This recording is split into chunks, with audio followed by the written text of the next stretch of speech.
Okay, if Google is to be believed, we are live to maybe we might be referred to as elder statesmen of gaming as we talk about Call of Cthulhu. Wow. Good morning, Frank. How are you doing? Not coffee, not caffeinated. I know, actually, yeah. I've been playing the game since it first came out in 1981. That's really cool. I got into it with the 4th edition. I bought it in the summer of, I'm pretty sure it's 89. It might have been 88, but I think it was 89. And then I bought 3rd edition because there was nothing else to buy. Yeah. And then I found a great game store where I could, week by week buy all the awesome repackaged adventures, Yeah. that came out for 4th edition, all the old games. I ended up getting a complete set eventually, but some of my stuff is stashed. I think it's my 3rd or 4th edition is autographed by Robert Bloch. Nice. Yeah, so it doesn't get played. It's sitting there along with my Ringworld RPG that's autographed by Larry Niven. Oh, awesome. You saw that I got one in the last 6 months. Yeah, I was going to send you my Ringworld companion, but I flipped it up and it's like, there's Larry Niven's autograph. I'm sorry, Anthony. But somebody gave it to me. Did you see? Yeah, that's wonderful, man. Yeah. That's wonderful. That's awesome. Would have been weird to have two. Yeah. No, by the way, one of the most interesting comments about Ringworld, and I guess we could loop this back to the subject of our discussions.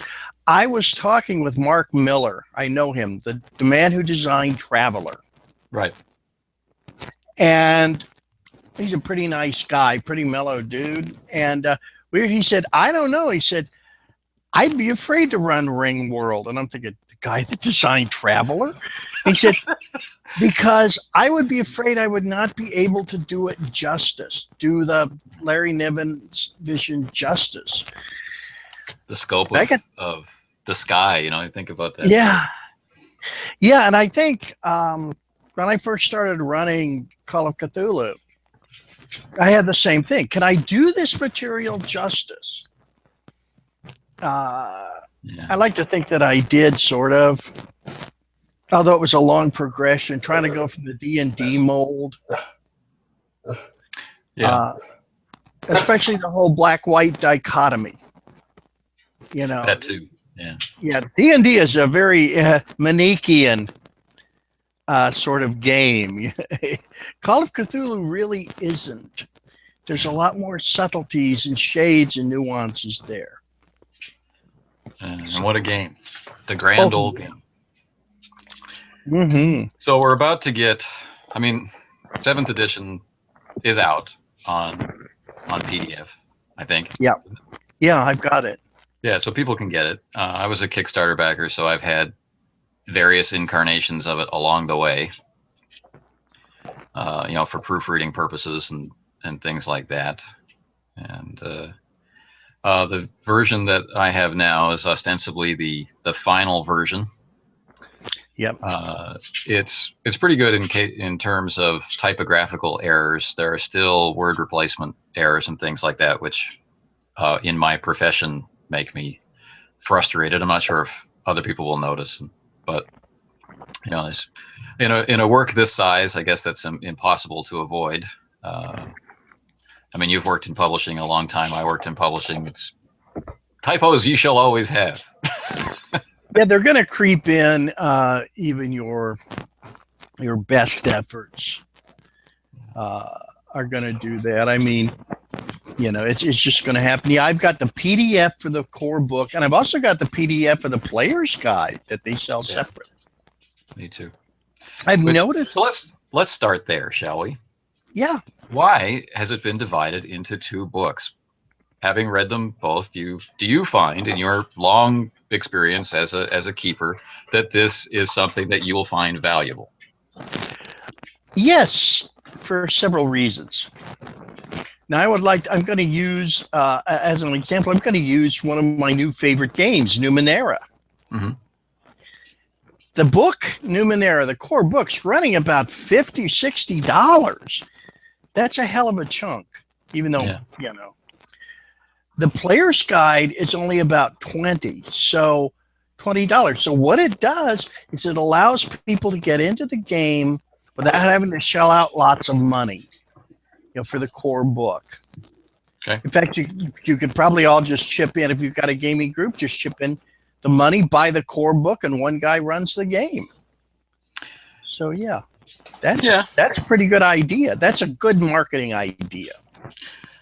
I don't disagree. I mean, I was glad when All for One did it to make a cheaper entry point, because All for One Regime Diabolique was a fairly pricey hardcover when it first came out. Yeah, it's much cheaper now, and so having a separate player's guide makes sense. I've never really liked the division though, and that might just be personal bias. The 3-book AD&D thing, Dungeon Master's Guide, Player's Guide, Monster Manual thing bothered me. And down through the years, most of my groups have been all game masters, all players, and we would alternate. So when a game is set up so that one person is the keeper and they buy the keeper's guide with all the secrets in it, and everybody else buys the player's guide, you're kind of saying that person is the only guy that's going to run the game, which is not not what I want. I want to run the game for a while if I'm first with that game, and then you take over and run it for a while, and then the next guy takes over and runs it for a while. That's what I prefer, and I'm not sure that duplicating the costs in so much of the material is in both books. So, yes, it does make it cheaper. Yes, I can see it from that point of view. We all bought both, though, the Kickstarters. I'm pretty sure. I don't imagine that I just want the Keeper's Guide group was very large. Yeah. So. Yeah, no, I never got the Kickstarter. I never got into the Kickstarter. I just bought these when they became available on drive-through. Well, that meant you saved yourself a long and agonizing wait. Yeah, well, I tend to do that. I'm still waiting for my Space 1889 Kickstarter, although it's on the way now. We got it sorted out. Yeah. You ordered a special edition? No, I just ordered the plain hardback. I backed it at the $53 level. And let's just say things got administratively wanky there for a little bit. And, but anyway, I've been planning a review of the game. I don't really like doing reviews, but I've been planning a review of this because it's been such a favorite game for so long. So I've been going through the PDF page by page, annotating it to, making notes to myself, things that I want to point out or praise or whatever. Have you made it all the way through? Have you used it yet? No. I experimented with it. I'm looking at that thing going, that's 448 pages, that's kind of like reading a Bernard Cornwell novel, but it's worth the read, in my opinion. By the way, his stuff on the Dark Ages Britain is beautiful. I'm reading it now because of Mythic Britain. Yeah. And anyway, but I've noticed the changes already. I'm looking at these going, some of them I like. Some of them are, to me, a little on the questionable side. Yes. The first thing that I noticed in terms of change, I'm still here. Not so much mechanically, but how does one put this? Spiritually, if you will, the overall tone of the book. They're aiming it more for the pulp market, the adventure action market, at least in my opinion. You mean the doubling of the hit points? Yeah, that kind of thing. Because that was always really what was so appealing about Call of Cthulhu, is your character was so frail in terms of hit points. It really encouraged you to be cautious and really plan, because you may not survive those encounters. That, and they seem to have followed the Trail of Cthulhu model of the GMs are, keepers are lazy bastards. You blew that one die roll, and that screwed up the whole game. And I'm like, let's stop there for a second. You said you started running the game in 1981. Yep. It's now 2015. You must, therefore, by common logic, have had your Call of Cthulhu investigations derailed by stray dice rolls all the time. I got a secret for you, Anthony. 2 of them. 1. 2. First one, flow chart. Make sure you understand that this is an important piece of information, and make sure there are multiple avenues to get it. Yeah. Secondly, don't be afraid to fudge your die roll every now and again. My idea is, I know. No, but my idea is these people need this information. If the players need this information to keep this game going, they're going to get it. I prefer using the flow chart and giving them alternate methods, although I've had some players that just don't get it. And, well, then this is a story about a failed investigation. I mean, it's... I actually have never had one stall. I've had players be confused. I've had players have to return to a scene of a crime or re-interview a suspect, things like that, because they didn't understand the information they got or whatever, which is interesting. It was interesting. We enjoyed it. I literally have been scratching my head. Yeah, literally. I've been figuratively scratching my head over the marketing material that went into Trail of Cthulhu, talking about this pervasive problem. And so many people seem to agree with it. It must be out there. But I was a little surprised that Chaosium, the publisher, would buy into it. This is actually a player problem, a game implementation problem, not a system problem. Maybe the game over the years has let us down. Maybe it didn't give enough advice about building mysteries or framing dice rolls or interpreting results. And so people got into the same issue with investigation that they did with Drive. The BRP, famous BRP example is, I've only got a 40% drive skill, so I better not get in my car to go to the supermarket or I'm toast. Completely skipping over the very blatant paragraph that says, do not roll for mundane activities. Is that BRP's fault, or is that the person running the game's fault for not actually knowing how to run the game according to its own structures? Yeah, I'm going to go ahead and lay that on the keeper, because one of the things I noted is in, I believe it was either 5th or 6th edition, they did the skills revisited. And they actually gave you, 40% means you're a very good, you're a good driver. You're not a professional race car driver, but you're a good driver. Right. And I always use I started using that kind of gradient. Benchmarks, Benchmarks, and that works. That works. Call of Cthulhu, to me, is a game that you have to construct the mystery carefully. Now, a friend of mine ran one of the best police procedural RPGs I've ever played in. Mm-hmm. We were New York City NYPD's Bureau of Special Services, Special Investigations Unit. But he emphasized investigations. Okay, if you pulled your gun and fired shots, guess what? You faced a shooting review board. Your character did. Mm-hmm.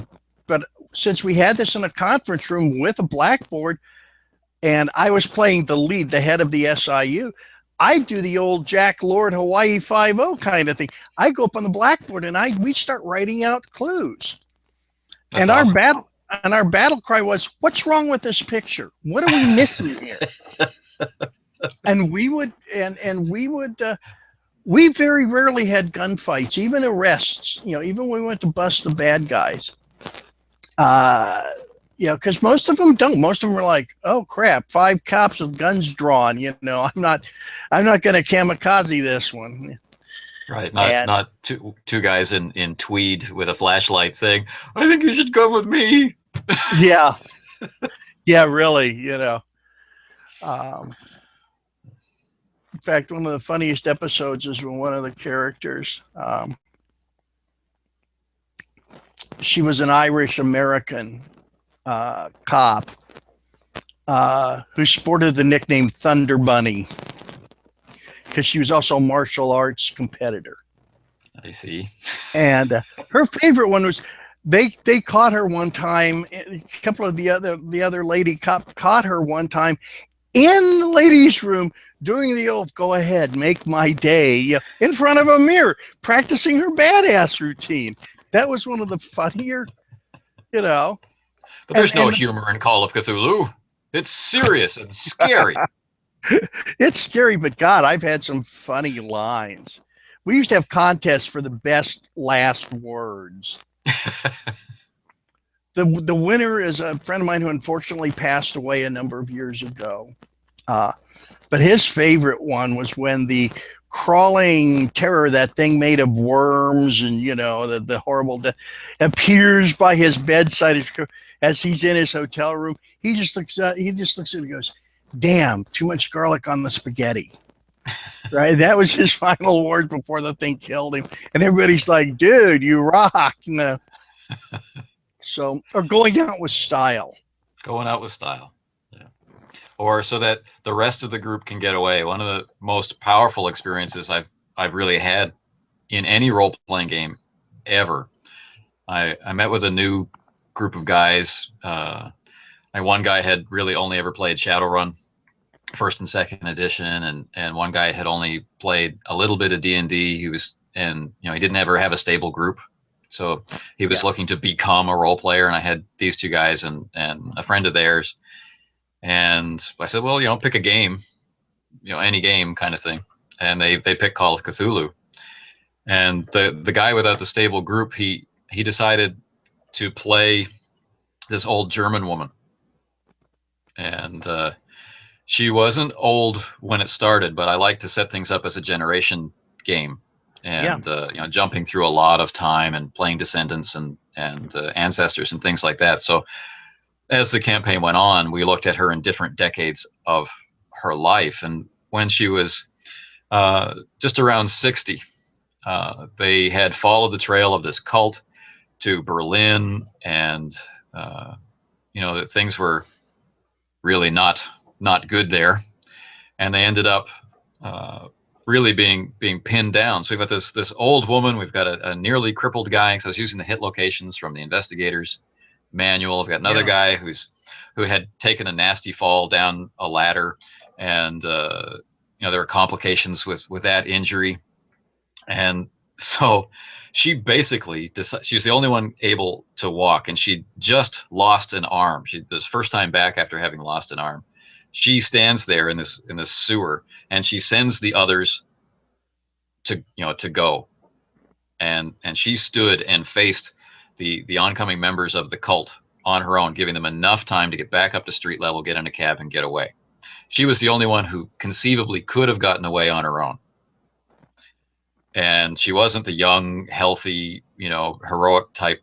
She was the scholar of that particular cell or that particular group, right?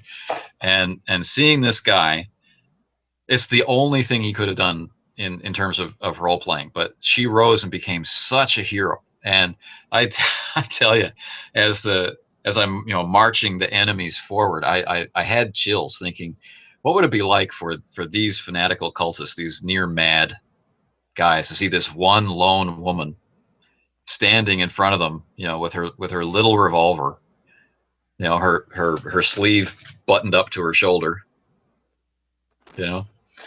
and she gave them what for until they eventually took her down. And that's how we ended that particular scene, was the gunshots and then silence, and what a night that was. Yeah, that's very effective. Yeah, I've seen that happen too, not only in Call of Cthulhu, but in Twilight 2000. Although there it's kind of, you almost kind of expect it. You know, Just a military. relationship between soldiers. Yeah, yeah. But in this case, there was that's a very poignant scene you described. It's a very powerful one. Um, and that's the moments we live for, isn't it? Just those scenes. Just those scenes. I was playing in a I think we were using D&D. We were playing in one of the modules from Avalanche Press, 1453, The Fall of Constantinople. Right. We were a couple of mercenaries. We'd been sent actually by one of the find out about the Byzantine emperor. Does he really have a wife? Do they really have a child? Get him out of there. Of course, we find that he did marry, but there was no children. We were leaving. We were out of there. The Turks are coming. Our job is done. You know, and we're a couple of men at arms. I think my character was Welsh. My friend's character was Scots. And we get to the dock, and the docks are crowded. People are screaming, trying to get on board. We've got a way to get on board. In fact, we've already got passage booked. We're getting out of there. Until we saw the woman with a babe in arms and holding two little kids, somebody's young wife, and we knew what the Turks were going to do to her and her kids. So we take our purses of gold and we find the priest that was working with us, who was like an envoy, and we said, get her and the kids back to Sicily. And this one, in fact, we said, we gave him the gold and we made sure she got on board with their children. Okay, and the Padre's going, you know, and he blesses us, basically, gives us last rites, which is what he would do. Mm. And he's kind of like, well, and I looked at my friend, I said, my friend Greg goes, well, you scruffy Welshman, what do we do now? I said, we go die by the side of an emperor. Sounds good to me. I've never done that before. Right. And the last anybody saw of us, we were walking back up towards the Imperial Castle. And people were like, you did that? Yeah. Yeah. When you're in character, things are very different, I think, than when you're in the God mode looking down on you. Yeah, they are. I had one friend of mine, one of the most interesting Call of Cthulhu players I never really got a chance to meet her face to face, but she was actually what we used to call pre-op transsexual. She was actually a guy, you know, but she was funny. She was well read. And she told me about the fate of one of her characters, what she did. She actually played a flapper, right, and she dressed the part. And her battle cry was, "I make this look good." Anyway, because she said a real sand check. You want a real sanity check situation? Go watch a couple of 40-year-old men dressed as Sailor Moon. But anyway, yes. Yeah, but she said, you know, like her character went crazy. Just fine. And her character actually reached a breaking point. Not immediate instant sand, but you just reach that point. And she said, well, Sylvia, just, you know, it's raining outside. She's out in the rain. She slumps down by the wall and she's crying because two of her closest friends and longest running investigators have just been killed. She's the only one left. What does she do? Sylvia reaches in her purse, takes out her .38 caliber revolver, puts it in her mouth, and blows her brains out in the rain. And yeah. And that's a hell of an image.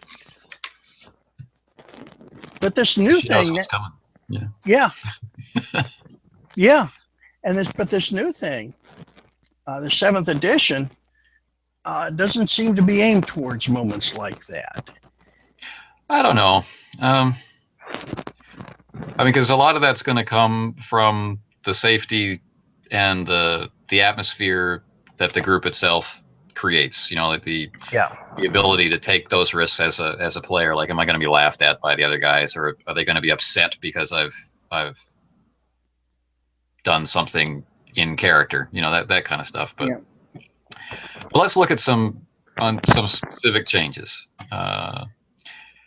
Like, all right, this is one of the things that when I first heard about, I was a little.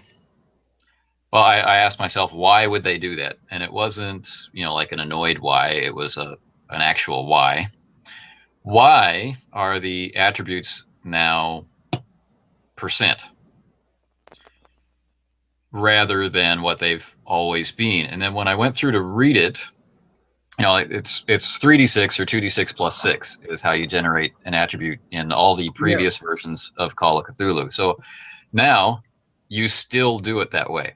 But what is baffling me is that you generate the traits the same way. Roll 3d6 or roll 2d6 and add 6 for specific traits. Then you multiply by 5 so that you can divide by 5 or divide by 2. And Yeah, I know. it just, like, literally the way it's described as you go through the book, it feels to me like nobody read it. Yeah. Yeah, I And, looked. So Yeah, I mean, go on. initially, you look at that, and yeah, that's simple because that's used to be how you got your luck, your power, not your power, Magic like points. magic points, sanity, all of that. So to me, it was kind of like, okay, all they're really doing is just applying that back to your dip. And then I thought, percentile, huh?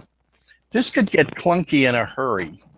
I don't know. I mean, until I get it in play, I'm trying to reserve judgment. It's just as a procedural thing. Like, let's look at sanity, right? So sanity is now equal to its dependent traits. So you're not doing anything weird there. You're just circling it. But magic points, you will literally be rolling 3d6 for POW, multiplying by 5 if you follow the instructions, multiplying by 5, then dividing by 5 to get your magic points. Right. Why are we doing this? Why am I doing that this way? For hit points, it's the same thing. I generate 2 traits, my con and my size. I multiply those both by 5. I add them together to get a number in the several hundreds. I divide that by 2, right? To get the average of those, and then I divide by 5, and that's so no one is ever actually going to play the game that way. God, I hope not. They'll see the relationships and just do it in an easier way for them. Yeah. The chart is there, so you can just pull the numbers off of the thing. But it was one of those things that made me wonder, what exactly does this save us to do it this way? What exactly is the payoff to do it this way? I'm willing to keep my reaction, just because it's always been expressed as 3 to 18 score doesn't mean it has to continue to be. But at this moment in time, I don't see the benefit to having them done this way. I always take I tend to be conservative by nature, conservative politically, and I look at this and I go, okay, we're changing this. Why are just like you? Why are we changing this?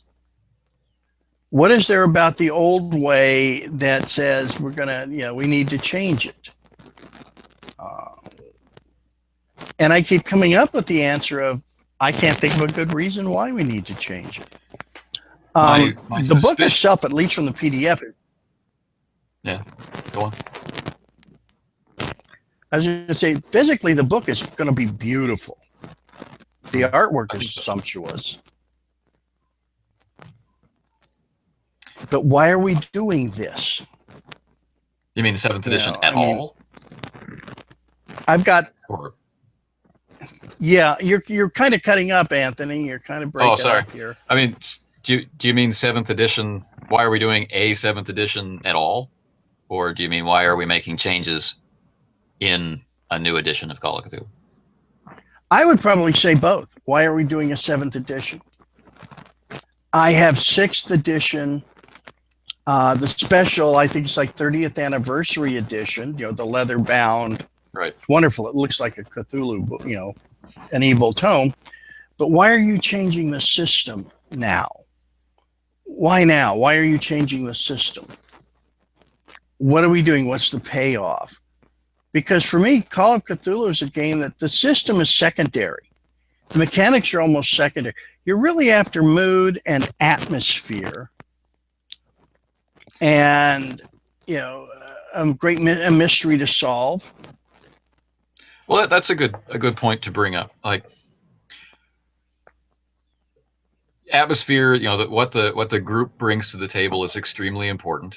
The way that they will bring their characters to life in accordance with the genre, but eventually they're going to have to interact with system, and there are some aspects of, let's say, 1st through 6th edition Call of Cthulhu, which mesh with a Lovecraftian view of an uncaring universe.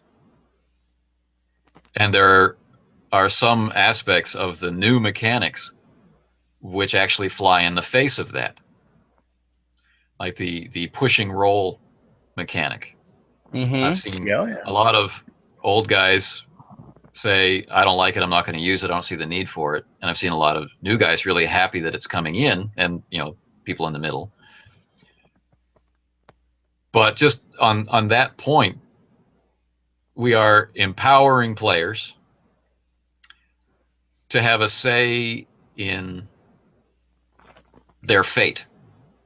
I want to push this particular thing harder. I see that I'm not doing well, so I'm gonna really push it to my limit. It's a very cool mechanic, which I really like. I really like the pushing rolls mechanic. What I question is, why is it in this game, where I'm supposed to be an unnoticed, minor denizen of a completely uncaring universe? But I, as the player, am empowered to say, I want to take a risk on this. I want that success, and I'm willing to risk the universe coming in and slapping me down really hard with a worse consequence if I actually do fail the second push. So I love the mechanic. I question its effect on gameplay in 7th edition, and that's one of the things I'm going to experiment with heavily when I get it to the table. How about you? Yeah. One thing I found out is, in terms of empowering players, again, it's who you, it's your genre. It's what you're doing.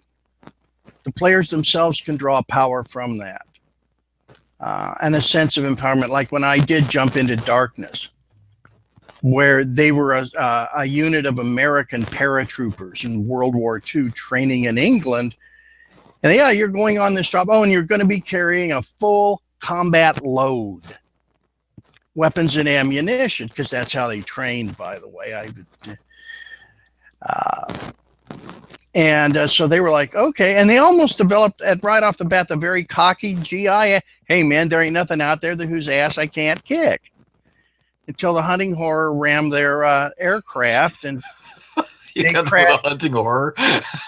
Yeah, it hit their aircraft as it was a night drop. They're diving out of that plane as fast as they can, because that's standard evacuation procedure. Oh, yeah. Well, no, actually, because the standard jump in World War II was stand up, hook up, shuffle forward. I read about it. I was never a paratrooper. I couldn't pass the physical because of bad ankles. My grandfather was. Oh, cool. I guess my mother was delighted that I didn't make it in. She didn't like the thought of her number one son jumping out of perfectly good airplanes, but that's mom for you. Anyway, here they are. They're on the moors. And I was going to say, and in case of emergency, forget the hookup. Everybody just goes. And that's what this one guy just, go, go, go, go, go. And if you've ever seen Band of Brothers. Yes. That one particular scene in Day of Days where the C-47 is hit. Yeah. And Winters is looking out the window and he's seeing what looks like debris. And you realize those are men. And it's a horrifying scene. And especially, too, I would imagine if I were a paratrooper, because that's the one thing you're scared to death of. And so anyway, they bail out. They make their landing. The group does. These are the guys that had the extra characters because this was a Gen Con, and this is a high casualty scenario just from the basic part of it. And my friend Scott Glancy, who ran it also, said, "Yeah, because you got guys that have traveled thousands of miles to play. Don't tell them after the first 15 minutes, oh, sorry, your character's dead." Too hardcore for most people, would you say? Oh, yeah. And plus the fact that 6 players, the standard paratrooper squad was 12 men. So that kind of divided it naturally. And it's a good thing I did because a couple of them, got whacked. And then, okay, well, I got my battle buddy. But anyway, they had their machine gun with them, this 30 caliber Browning light machine gun. They were ready. They finally killed it after losing a lot of people. That's a lot of armor protection on a hunting horror. Yeah, but that's a lot of firepower coming out of that air, because the airborne squads were designed for firepower. But they finally killed it when the medic that was with them, this is what was so wild, the lady that was playing him decided, what have I got to lose? This thing is about to kill us. She gets a white phosphorus grenade, and I've used those in my military career. And I know how hot they burn. They're hotter than the sun and brighter, too. And the thing lunges at her, and as she's diving, trying to evade it, she pulls the pin, flips it, and stuffs it down the thing's throat. All the time, she's absolutely scared shitless, but she did it. And fortunately, that was one die roll I didn't have to fudge, because when the dice came up, it was 0-1. So I just I didn't even roll for damage. I just looked at the survivor and said, you killed it. It shrieks, it roars backwards as the force of an exploding sun erupts in its guts, and it disintegrates. And they're like, all right. Do you have a lot of combat in your Call of Cthulhu? It depends on what I'm running. I mean, like in a military themed context, you'd expect it because yeah. What else are they going to do? Yeah. Otherwise, a lot of it depends on response. How bad did they push the cults? Right.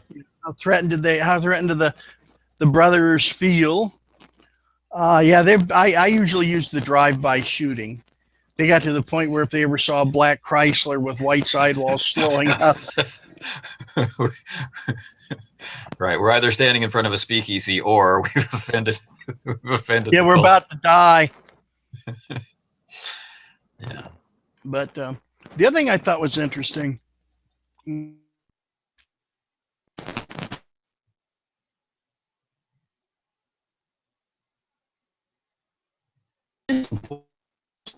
Where you roll the extra D10 and the extra. Right. The penalty dice and the bonus dice. Yeah. I'm kind of looking at that going, what does this mean? You're penalized enough. You're up against ultimately things that are just going to kill you with no more consideration or effort than I used to stomp a roach. Well, that was my first reaction too. Is like, whoa, why is this necessary? And actually, they've done themselves a disservice in the way that it was written.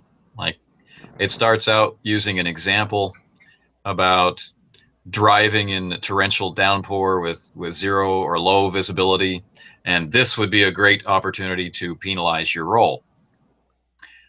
However, they've just spent a section talking about difficulty grades.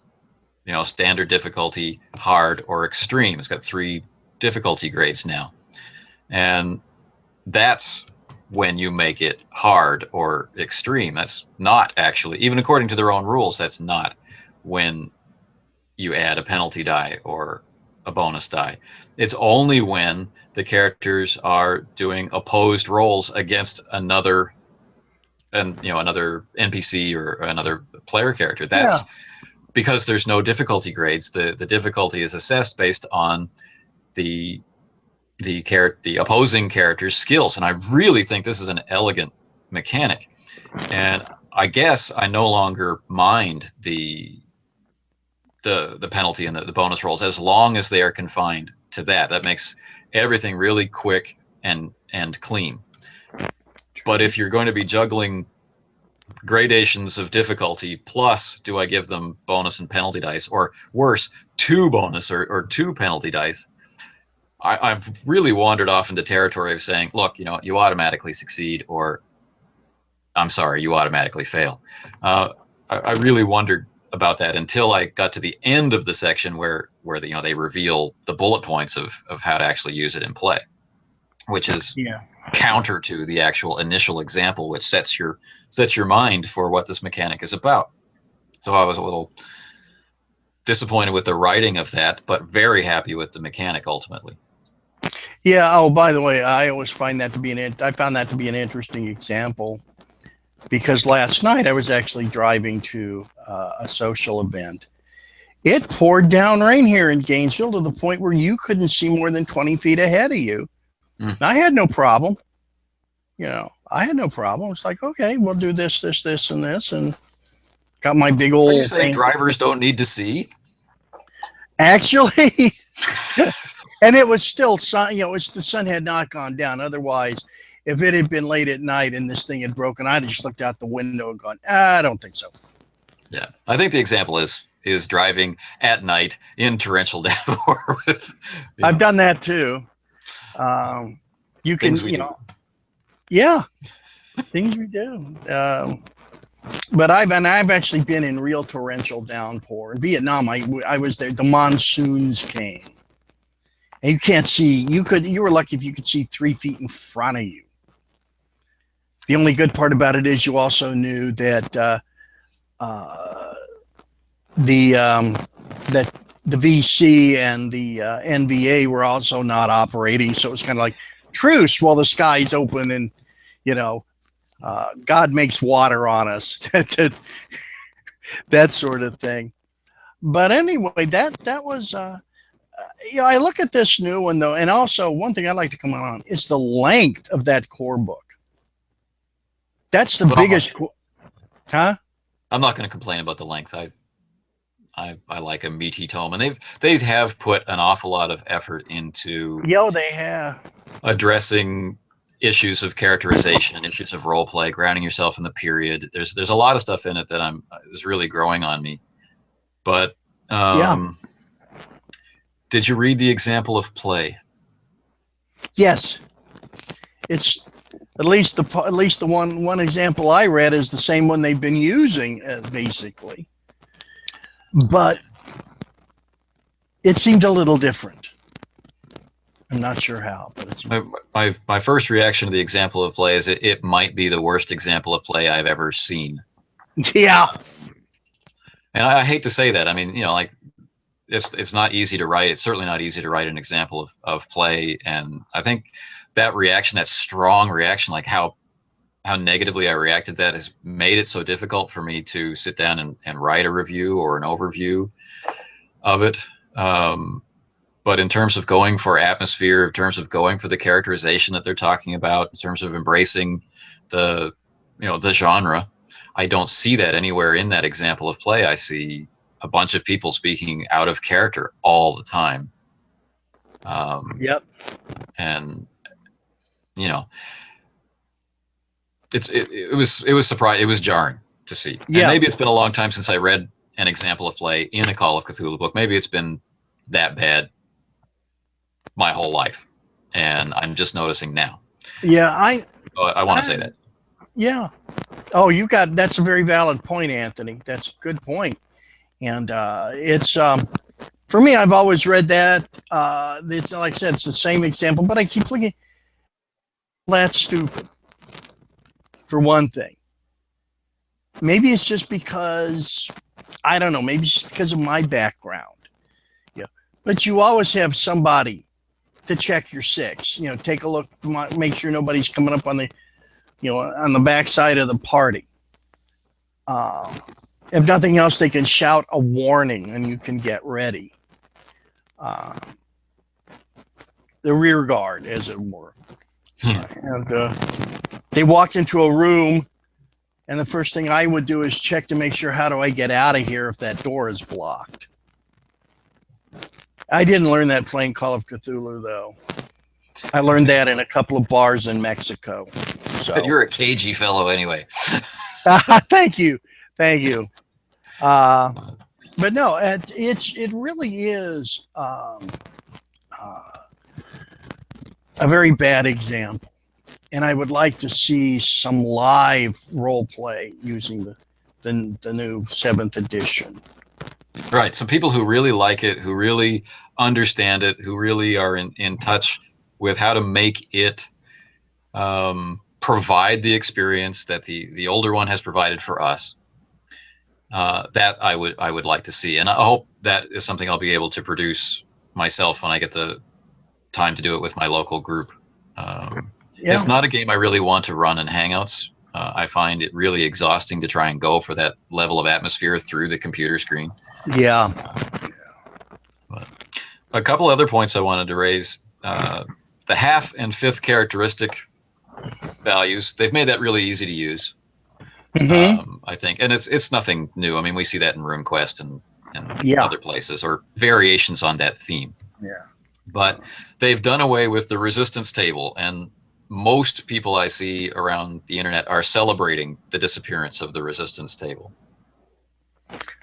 Yeah, I noticed that too. What happened to the good old resistance table?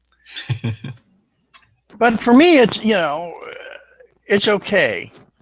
I can work around it.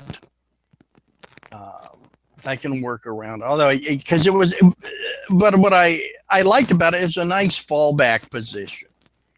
If you yourself couldn't come up with, you know, what difficulty, you just kind of go, all right, that door is a strength of 10 and this guy has a strength of 12, and here at the intersect, this is what you got to roll. It was really fast. I remember being really excited about it when I first saw it. I thought this was the coolest thing since sliced bread. Yeah. Maybe that's an exaggeration, but it was cool. Yeah, well, no, I had, I worked a lot with it early on, to the point where you could actually, if you really wanted to, you could forget the skills, forget those skills with percentages, and just, you have an intelligence of 6, or you have an intelligence and education of, 14 each, and that's, 14. And to translate this tome is going to take you, because we'll say that's a difficulty level of 6, intersect. There you go. And that's a way to get it. You don't even need skill. I mean, if you have seen Fate Accelerated, for example, they've done away completely with skills. It's all done off your approach, what they call approaches. I like that idea. I know a lot of players are more comfortable with the laundry list of skills. I've got this, and this. But for Fate Accelerated, it's very interesting, the different approaches you take. Right. And you're still defined by your phraseology. By the way, I'm still trying to understand Fate and Fate Accelerated, but I'll get there hopefully by my 70th birthday. Well, I mean, play it. Keep playing it if you're playing it now, or start playing it, and it'll start to make. It's already done so. But no, to look at that, and they've eliminated but what have they put in its place? What have they given us in its place? Well, I mean, as you've demonstrated, it could be used to obviate the need for skills. You could just look at the traits or look at the situation and use it as a tool to determine success. Well, we get rid of the resistance table, and now we use our traits and our rolling mechanisms, the opposed rolls or the roll versus a difficulty, to determine. Right. to determine success. There's no need to go to the resistance table. So the picking up the unconscious investigator becomes an opposed, a roll versus their size. The difficulty is determined by the size. So Yeah. it's not faster. It's just different. Yep. It's not an improvement. It's a lateral shift. If you really hated the resistance table, having something else would be nice, I think. Yeah. Oh yeah. Yeah. Yeah. So, I think that's interesting. I think it's interesting too how much Call of Cthulhu has influenced so many different genres of literature and gaming. There is a little thing out for Numenera. Now, Numenera is set like 1 billion years in the future. Just 1 billion? Just 1 billion, yeah. It does take a little while to wrap your head around that concept, But anyway, and one of the little things they came out with is called Long Strange Eons, and it's putting the mythos in Numenera. I'm like, I grabbed that sucker up immediately, of course. But it shows the tremendous influence of Call of Cthulhu. There was a recent interview with Sandy Peterson. I think it was on IO9. Yeah. And one of the questions that they asked was, around the time that the game was being written, how prevalent was an awareness of Lovecraft's writings and the circle of people around Lovecraft, and really non-existent. You could say you either, without the internet to propagate it, or you were limited to word of mouth kind of spread. So he knew about it. He made a game about it, and 30 years later, it's everywhere. There are Cthulhu plushies and Cthulhu for president, and I've actually written and commented on that on like H.P. Lovecraft's Historical Society.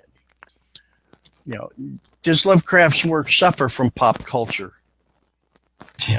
Be turned into great Cthulhu is no longer scary. He's a pop culture icon. And I said, yeah, I'm not surprised at this, because this is what we do.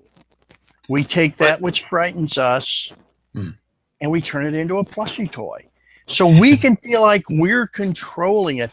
When in truth, if you look at Lovecraft's vision, you're not in control at all. You're just, it's more the watch. If you ever read The Watchmen? Oh, yes. Graphic novel. It's more like Rorschach's whole vision of the, God doesn't kill, God doesn't kidnap a little girl. Just that bleak, for want of a better term, existential nihilism. Not only are we all alone in the universe, but we don't mean a damn thing. Nothing means anything, and we're all alone. That, to me, was the essence of cosmic horror. And so I would say that even though we've got Cthulhu as a plushie toy, we could still sit down and read Call of Cthulhu. Mm-hmm. And if you're the type of person that can put yourself in the place of other people, as readers are supposed to be able to do, then I would say that can still provide a sense of fear. Oh yes, or at least a sense of the awesome power of that situation. Although I find many people strangely focus on the ectoplasm of Cthulhu being disrupted by a fishing boat, but rather than the fact of the reformation of Cthulhu moments later. Yeah, and he didn't need to chase the ship down and crush it physically. There, I doubt he was even chasing the boat at all. He was simply there. They passed through him, and then later, at a time that was amusing to Cthulhu, the dreams came. Yes. Oh yeah, yeah. I read Call of Cthulhu when I was a freshman in high school back in 1963. The first time I'd ever read it. My first mythos story was The Color Out of Space. And that was eerie to me. But the one writer that scared the bejesus out of me was not H.P. Lovecraft. It was Shirley Jackson, The Haunting of Hill House. Right. And We Have Always Lived in the Castle. Those books are genuinely, I mean, those are scary as the original Haunting of Hill House movie made in 1960. The bold black one. Still to me the scariest damn movie I've ever seen in a theater. And it's a true essence. It's very much based on one of Lovecraft's observations. That is the most basic fear of human beings is fear of the unknown. And that's what made The Haunting such a damn scary movie is you never saw what was out there, but by God, you knew what it was. You knew something was out there. Right. And that had me white-knuckling my theater seat. And the only other movie that ever produced that same sense of white knuckle was Johnny Got His Gun, which I saw about 3 months or whatever it was, very short time after I'd come home from Vietnam. Because that spoke to an inner fear that all of us veterans shared. It wasn't dying that bothered us. It was coming back broken, mangled. And but The Haunting of Hill House is a superb example of how you scare the living bejesus out of your audience. And you don't do it through splatter. Well, I dare say that aspect, I mean, if the keeper, if the players are playing the game because they want to produce their take on that genre, if they want to bring that to life, they're definitely going to be able to do that. But I'm wondering if it's going to require more cautious handling on their part because they've got so many pulp-oriented tools. And I don't mean pulp versus purist that comes up in discussion of gumshoe stuff. I mean just purely pulp. There are things in here which allow for high action adventure type scenario, as you mentioned earlier on, and how that will clash with the genre at times if we are not careful running the game. If we're not going for the Mass of Nyarlathotep style of play, if we are going for The Haunting or oh crap, the name just went out of my head. The one with the trumpet that's always in the rule book. Dead Man's Stomp. Dead Man's Stomp. If we're going for that style of play, we may have to be willing to do things like make the game harder. Use the other tools in our toolkit. But yeah, it's definitely a new addition. Yeah, definitely. But no, as far as that goes, is the purists, pulp versus the purists. Lovecraft was a pulp writer. Basically, that's the sea he swam in. Weird tales. That was pulp. I mean, to the purists, I say Dunwich Horror. What actually is going on at the Whately farm? To the pulp guys. There's there's so many very, very bleak ones. Rats in the Walls, Pickman's Model. I mean, it's they're both represented pretty evenly. I mean, it's not one or the other. Yeah. And now a good pulp Cthulhu adventure system is Octoon Cthulhu. There you go. Yeah. World War II. I do find it interesting. I also got World War Cthulhu on your recommendation, I might add. So how did you feel when you looked at both? Apples and oranges, basically. You're looking at two different approaches. Right. So people are going to swing one way or the other based on their own bias. I found I responded to World War Cthulhu, and I'm really impressed by Octoon Cthulhu, but I know which one I would choose to run if the choice were mine. Yeah, I'd probably I feel the same way. I'm glad I've got them all. They provide interesting insights. Octoon Cthulhu is kind of like, I did this one before. I called it Jump Into Darkness. And I used to Green and Pleasant Land way back. Oh, that was a good one. Yeah. That was a good one. They're making other World War Cthulhus. Yeah. Yeah. So that's kind of interesting. It's an Yeah. interesting tag on it. Yeah, I think it is. And I've got a lot of the Octoon Cthulhu PDFs, like the Pacific, and it's very good all the way around, of course. And then the new Delta Green is rolling out. Right.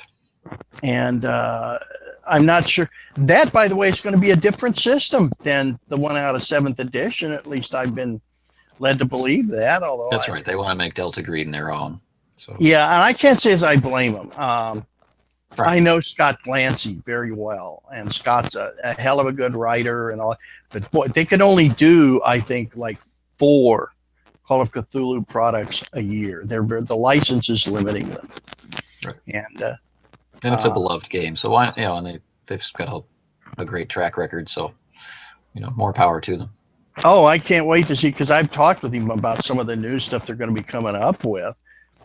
And it's actually, I think, going to be more radical than 7th edition, not in terms of mechanics, but how the story has changed, the background has changed. Well, yeah, things have really changed in the way we view the world, haven't they? It would be kind of difficult, I think, for me to run Cthulhu now. You remember the 90s. Oh, yeah. I've got it sitting on my shelf somewhere. So I guess it's now Cthulhu then. Yeah, really. But if you want to get some of the good stuff, some of the old, remember Curse of the Chthonians? Yes, I've got it, yeah. Yeah. The Waleed scenario in there, Dark Carnival, is my favorite. It's probably my favorite because it is so damned creepy and eerie. I spent weeks looking for carnival music that had just that right kind of insane, off-kilter feel to it that makes you, Yeah. And then my other favorite comes out of one of the Delta Green.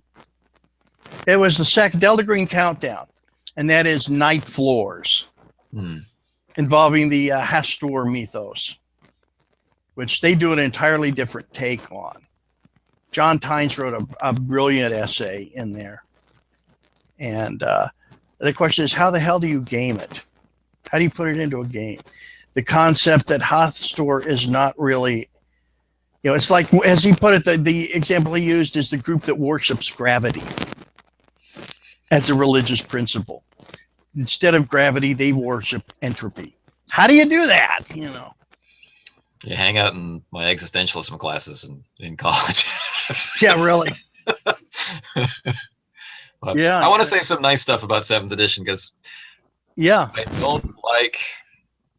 I mean, I'm willing to say a product is bad if it's bad, and I know that I'm fighting years of bias as I look at the changes. I know I'm dealing, with the fallacy of tradition here every time I think, why did they change that?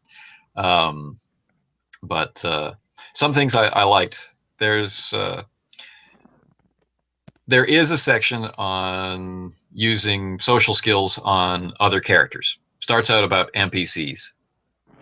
Yep. And one little thing that they did, which I really liked, are that if the players will do it, they are not supposed to say, I want to charm, fast talk, intimidate, persuade. Right? They're supposed to describe their approach. And the keeper is to determine if this is charming, fast talking, intimidating, or persuading. Yeah. And I mean, it's so totally up to the character or the player to look at their sheet and see what's good for them and decide on an approach. But that's of course part of getting into character. So I like that. It shifts the balance very much toward describing action instead of stating results. And it shifts it very much into things not always going your way. I sit down to, be the good cop with this cultist that we've just apprehended, but he's not buying it. And very quickly I find myself frustrated and I'm actually threatening him, even though I'm trying to be charming, and it becomes an intimidation role. I thought that was interesting. A slight problem I had with this section is that they go this far and then and then back away from using it on player characters. They come up with a pretty cool mechanic for dealing with player characters, but then almost totally step away from it. If I try to coerce your character into doing something, and you choose not to do it, as is your right as a PC, then you will at some point suffer a penalty roll on an undisclosed roll, but don't wait too long, or that'll just go away. It could have been a very hard and very cool mechanic, which I would have really liked, and it just got a little soft. But there's a lot of great character stuff in here. Anything you liked? Yeah, like you. I like the character stuff because to me that's what it's all about. It's about investigators. It's about people who've got the guts to take it on, even if they don't realize what they're doing at the moment. I like that. I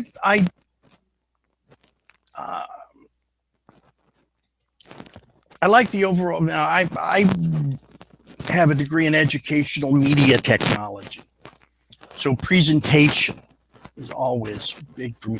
I like how it's presented. I like the art. I like the graphics. It's what they're attempting to do actually is keep up with the Joneses, if you will. They're trying to keep up with, 5th edition. They're trying to keep up with Numenera.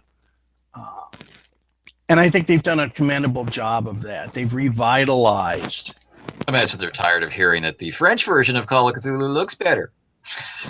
Yeah. Have you ever seen the German? The German one is amazing. Yeah, it is. You actually saw some of that in Malleus Monstrorum. Right. But the German version is amazing. I think they finally caught on to the fact that, it's game books are graphically oriented now. They get picked up and looked at if the cover is striking, if there's pictures. And that's what I like about this. It gives a good feel. Right. The Investigator's Guide cover, I have to say I really, really like it. I prefer it to the Keeper's Guide cover, actually. But it really, really reminds me of the old, Dungeons and Dragons Player's Guide. It's a bunch of guys hanging out in front of the idol kind of thing. Talk about what they're going to do next. But, yeah. Yeah, I like the idea of the Player's Guide. I really do, because it can get people into the game who may be intimidated by an expensive 448-page core book. For me, I'm kind of like, oh, okay, how soon can I get this? But then I'm retired, And that just means you got tired twice. Yeah, I got tired twice. And, my wife and I both enjoy our hobbies now because she's retired. And this is my hobby. This is what I like to do. And I like this, aren't you?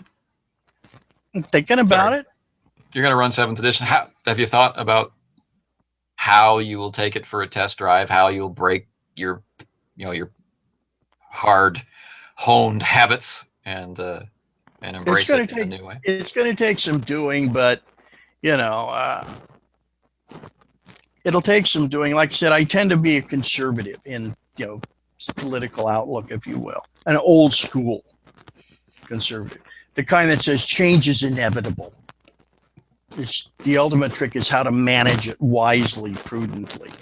And those are good principles, I think, to hold to this too. It's inevitable. Chaosium was going to come out with this. They've had to, in order to compete with the other game companies out there in terms of product. Like I said, if you haven't tried it yet, take a look at Numenera. It's a phenomenal piece of work. How do you compete with that? Because they're coming out with a Numenera core book. It's the Cipher system. Right. And they're coming out with that this summer. Or Fate. Look at, there is a Call of Cthulhu out there for Fate. I'm trying to remember what it is. I've seen it advertised. And you have to compete. How do you hook in new players? Well, one of the ways is you see what the other guys are doing, and you do that too, only you try to do it better, or you do it better for your own product. Yeah. Although, was it you that once described this as possibly an old and good friend who suddenly decides he wants a 20-year-old girlfriend, or so? Was that you? That was me. Yes. It's Oh, a little bit how it felt. It's like, how are we supposed to hang out now? yeah, really, you know. Your push dice and your luck points. And... Yeah, but actually, it's more like, yeah, okay, let's see what they got.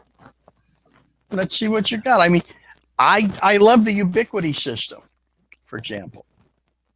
I'm a Kickstarter backer for Revelation. Yeah. Revelations of Mars and Space 1889. Me too.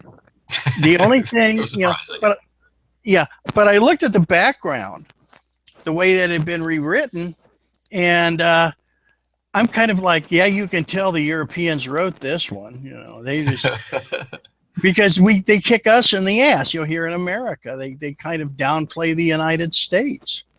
Yeah. Which is fine. It's okay with me, you know. I mean, that's how they view it. That's how they view it. I was stationed in Germany in the army. I think it might make the colonial period have a little bit more tension. I think it could. There was God knows enough tension there anyway.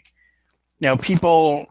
I read a book called Imperial Democracy by his last name is Mays. I can't think of his first name. I have it on my shelf. And it's a history of U.S. foreign relations from about the end of the Civil War, I think, until the end of World War II. And the interesting thing about that is, one of the things I drew away with is, oh, now I know why we went to war against the Germans in 1917. It's just amazing we didn't do it earlier. Because the Germans were constantly, especially in the 1880s, were constantly violating the Monroe Doctrine.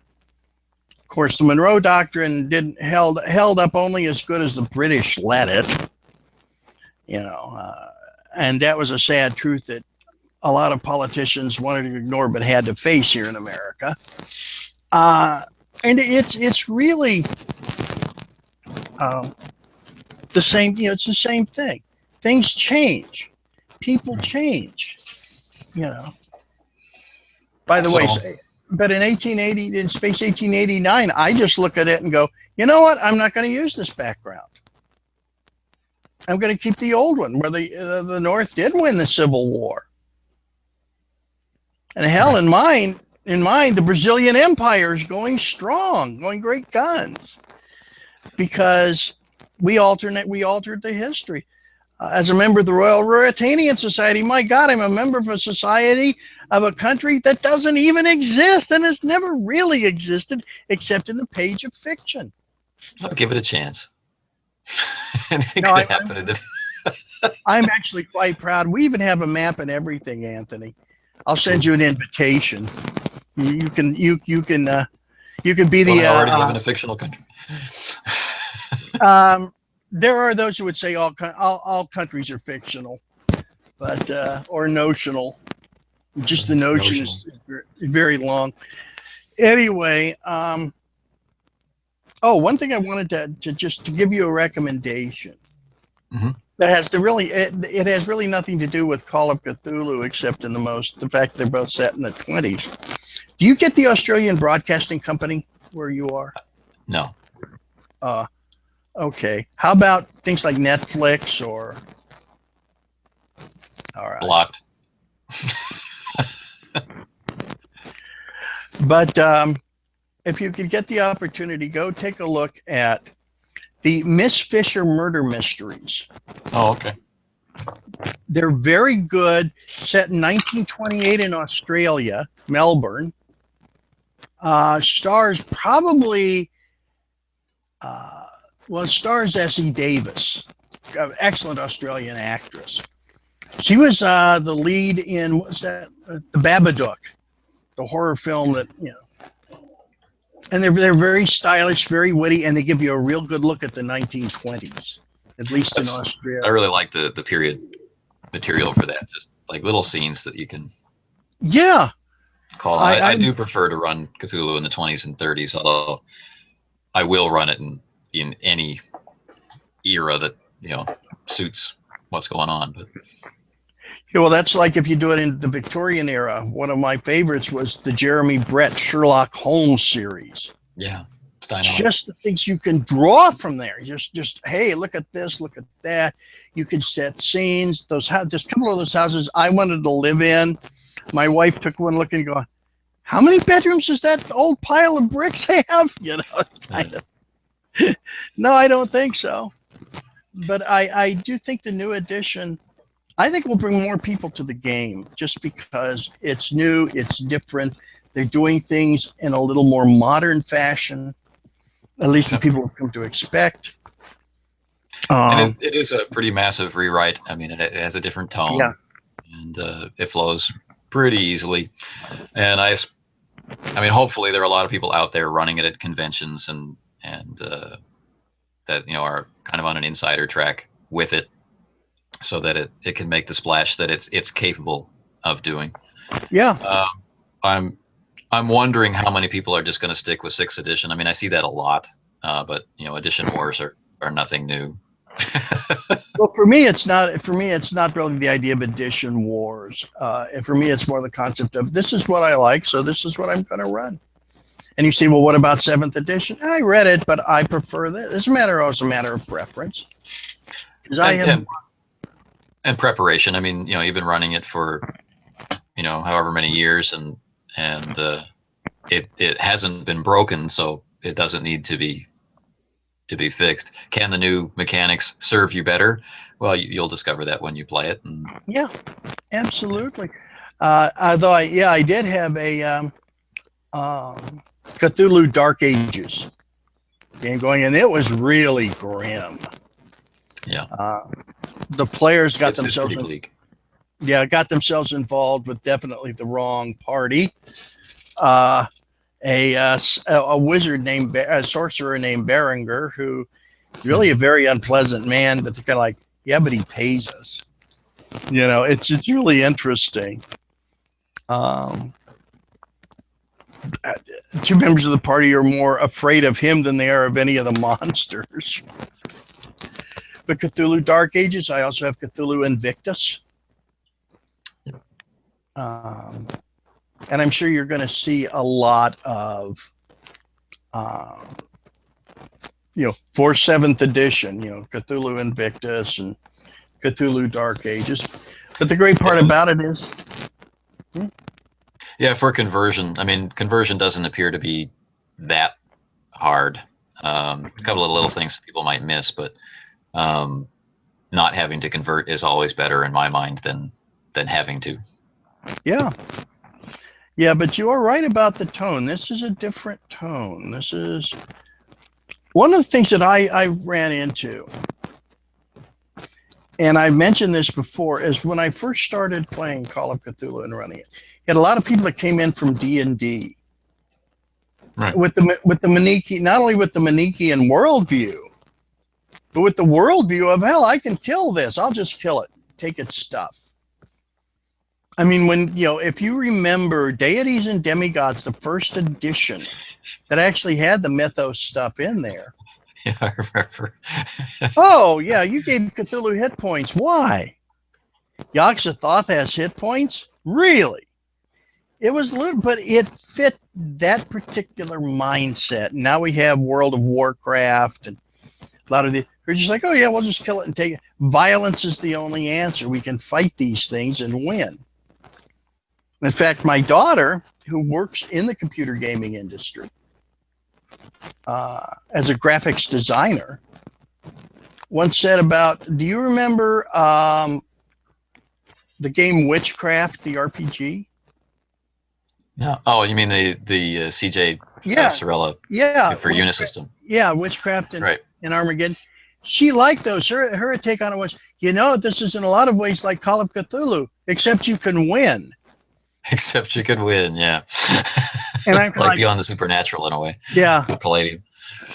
Yeah, kind of like that. and I think that's what Call of Cthulhu is. That's what 7th edition has done. They've gone into but you can win. I'm not convinced of that yet, but I think it would be easier for the players to hoodwink themselves into that.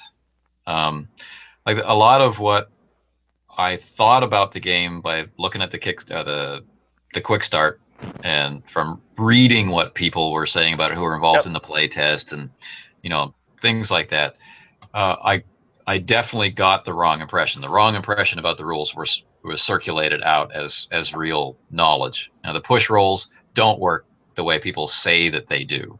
The bonus and penalty dice don't work the way that people say that they do. Which is not to say that I think they really belong in this genre, but they really are cool mechanics.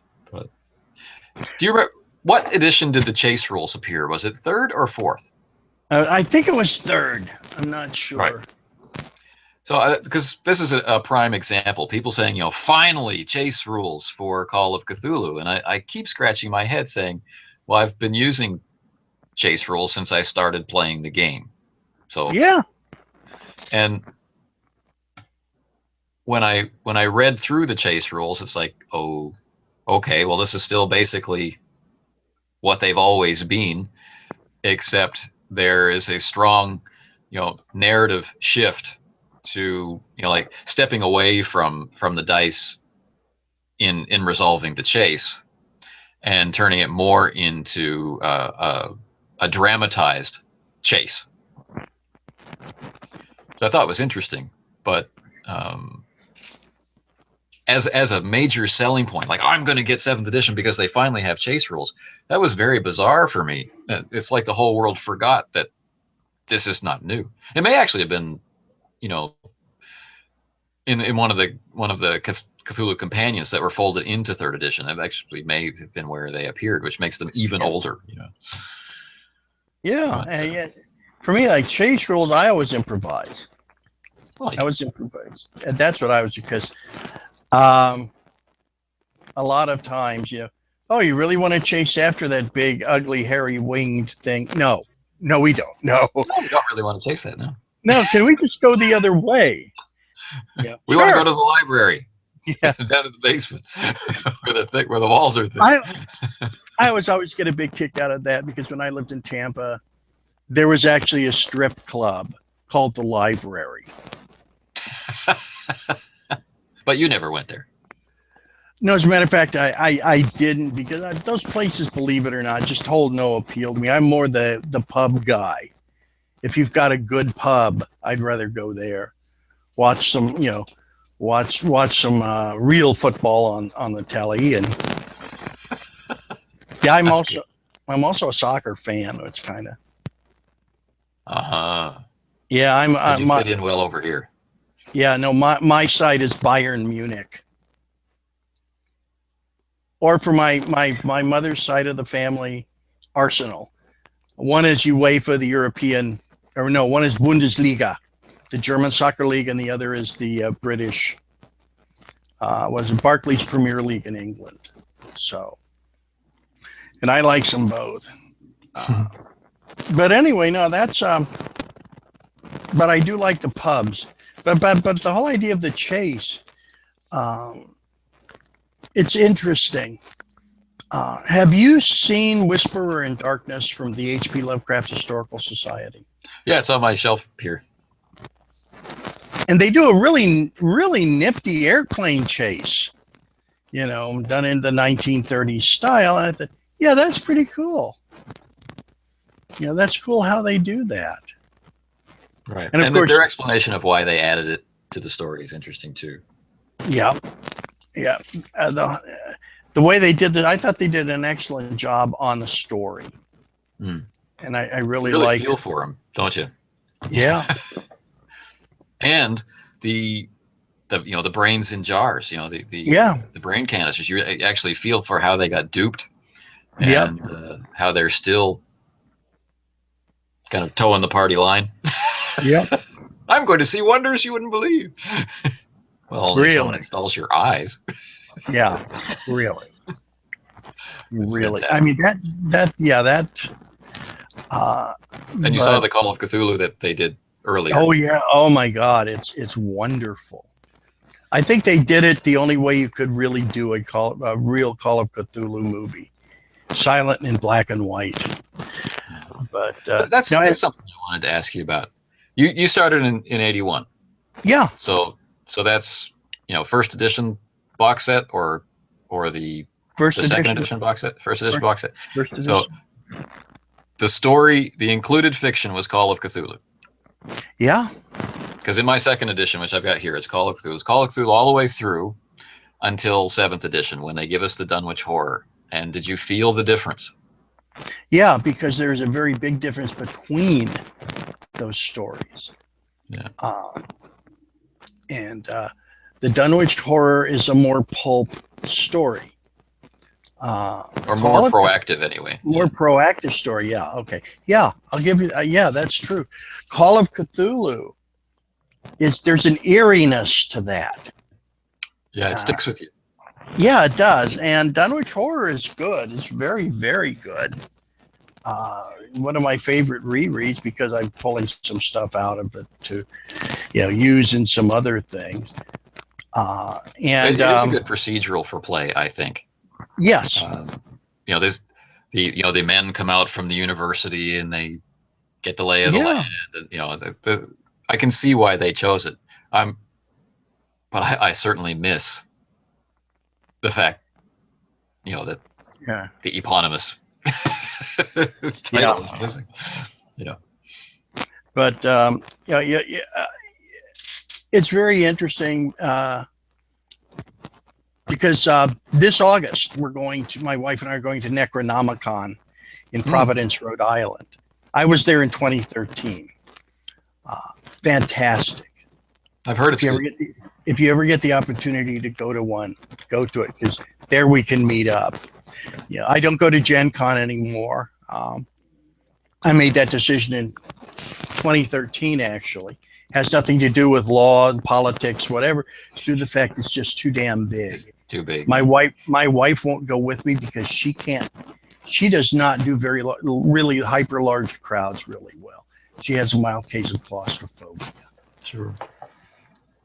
And but we're going this year because she loves we would have gone in 2013, but she couldn't get off work. But now you're free. Now we're free. You've thrown off the shackles of oppression. Oh dear, Anthony, are you a Canadian socialist by any chance? Not a socialist, no. I'm just, you don't have to work for the man anymore. Now you can, do your own thing. Yeah, and but she had been to Providence as a little girl. She has a lot of relatives up in the New England area, including the current governor of New Hampshire, who's a cousin of hers, who we're going to go visit after the convention. Well, that will help you start becoming a vigilante and saving the world from strange cults. You can call in a favor and get you out of the hooskow. Yep. Indeed. But it was a very, very good. And if you really want to get an idea of, what the mythos is all about, some of those lectures are amazing. I have had the chance to talk one-on-one with one of my favorite writers, William Pugmire. William Hopfrog. He's a great guy. He really is. He's a great dude. I've talked with Laird Barron, Robert Price. You go to Caitlin R. Kiernan, who is a fantastic mythos writer. I think part of that may be due to the fact that she's also a paleontologist, or was. Right. So. But her work is very, very good. Excellent. And she's also. There aren't too many game conventions over here. I could imagine. I'm going to one in a couple of weeks. I've never really heard of any in South Korea. But the gaming is starting to raise its head. I mean, there were English books in the foreign section of the bookstores when I first came over here. There have been translations of different games here and there. GURPS, for example, has been translated, and recently Fiasco is translated. It's just for that age group, that magical pre-teen or early teen age group. Yeah. Their life is so full of having to go to academies, having to be trained in all these different things, learning English, learning Chinese, studying ahead in math. They spend all of their 10, 12 hours a day studying. There's no time for that after school simplicity of a role-playing game. It's really kind of sad. It's the 20-somethings in university who are getting into board games, and there are board game cafes, and sometimes you'll see some kind of role-playing book that maybe a foreign guy has left, or the owner has picked up. And so it's here, but it's not visible in the way that it is at home. Yeah. But no, we have, in fact, I'm going to one in a couple of weeks. It's not role playing. It's got a role playing section, historical miniatures. Right. Oh, and by the way, I was looking at the Rapham. It's Rapham or Ralpartha that have the Call of Cthulhu minis, and they've got some new ones out. Yeah, I had those ages ago. Frank, I'm sorry, I have to go. I'm getting a strong signal that my herd wants to go outside. I've been neglecting them too long. Yeah, we lost a member Monday. Oh, no. Yeah, it was one of our cats. Oh my God, she was 16 years old. She'd had a wonderful, for a little kitty that was found in a dumpster. She had a wonderful life, well fed, well cared for, but combination of thyroid. Thank you, sir. A combination of thyroid and kidney and Aspasia, the calico gargoyle, is in a better place now. She's there with my dog. And with my, with all of my animal companions and with my family. Yeah, by the way, I found out something else too. I'm really not good at running Call of Cthulhu after a death in the family. It's going to be a while. As you probably know, I lost my sister on St. Patrick's Day. Yeah. 55 years old. Jeez Louise. Play some fun games. Ubiquity, does horror surprisingly well. I'm actually surprised. The sanity rules are clever and fast and effective. So it's another outlet maybe that doesn't carry the sting of the mythos. Yeah, I mean, I'm prepping up a pulp campaign. And awesome. By the way, do you like to give out clues in your little props and things? Oh, that's what got me to fall in love with the game originally. Try these. They're from Rare Elements Foundry. Yeah, they're awesome. And cool. I've got a whole jingly box full of them. Ancient coins. Where did they come from? Well, thanks for talking to me this evening. Yeah, it's wonderful. We'll have to do it again. Yeah, oh, absolutely. I'd like to do one on getting started. And I mean, how do you, as a GM, get started? How do you kick the adventure off? That's what I would like to do. All right. Anyway, Anthony, great talking to you. You too. Looking forward to the day. Yeah, looking forward to the day we can meet in person. If only they let me off of this continent. We'll see. Take care. Who knows? All right, take care, my friend. Bye-bye.